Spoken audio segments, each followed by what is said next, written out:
We've been talking about practicing heart-to-heart communication.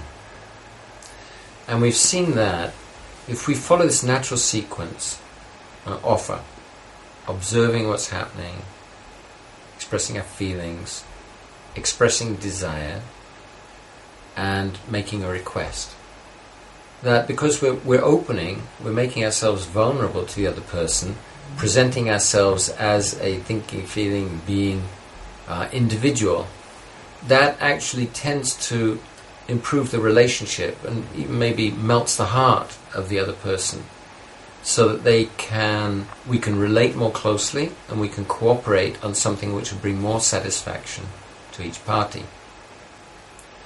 So now the question arises, how can we communicate effectively with the divine? And the same principle applies. Sometimes we find difficulty in communicating with the divine. We want to speak, we're praying, for example, or we're talking, but sometimes there's not very much feeling, and we don't feel that much reciprocation. Why is that? Well, one of the reasons may be because we're not expressing ourselves openly and honestly and consistently, and we're not really touching our own heart even, and we're not touching the heart of the divine. So this same sequence, offer, observation, feeling, expressing desire, and making a request, we can use the same sequence in our communication with the divine, talking like a friend, or asking for grace, asking for mercy. I'm specifically thinking here in terms of a loving spiritual reciprocation, but of course the same thing can apply if we're asking for some benefit, some gift. So how does it work? We want to we'll describe the situation, but there has to be this natural sequence. In other words, the situation we're describing, it has to be a situation that we actually have some feelings about, or we want to generate feeling, arouse some feeling in relation with the divine about this situation. So supposing, for example, that I'm practicing, I'm praying, I'm meditating, I'm chanting, and nothing much seems to be happening.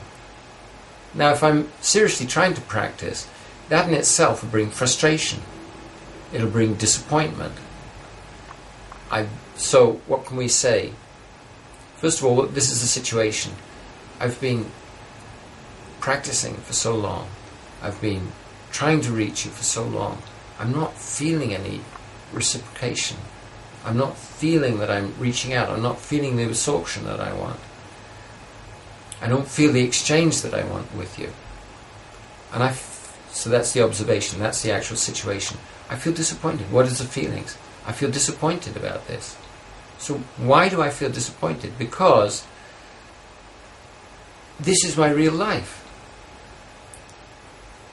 If I'm not getting any reciprocation, if I'm not making a contact with you, if I'm not in yoga with you, if I don't feel this relationship, I'm not acting in relationship, then where's the life? I feel lifeless. I feel frustrated. I feel that there's no point to my life.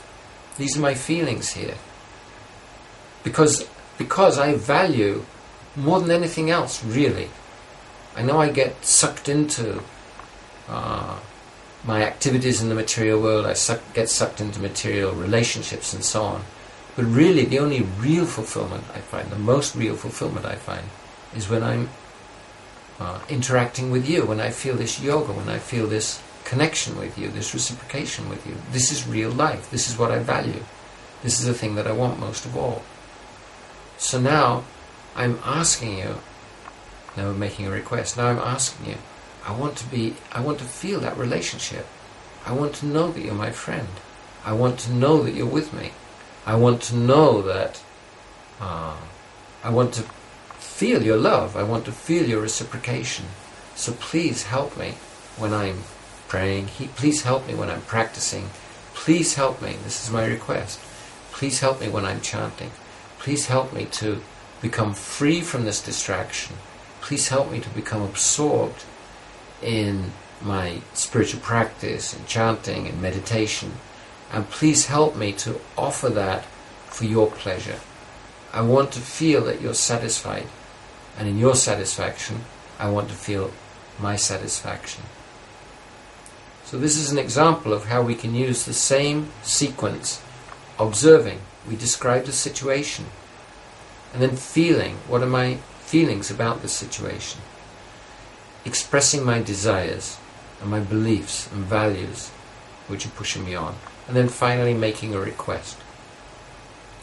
And if we communicate with the divine in this way, then we'll find that it improves our relationship.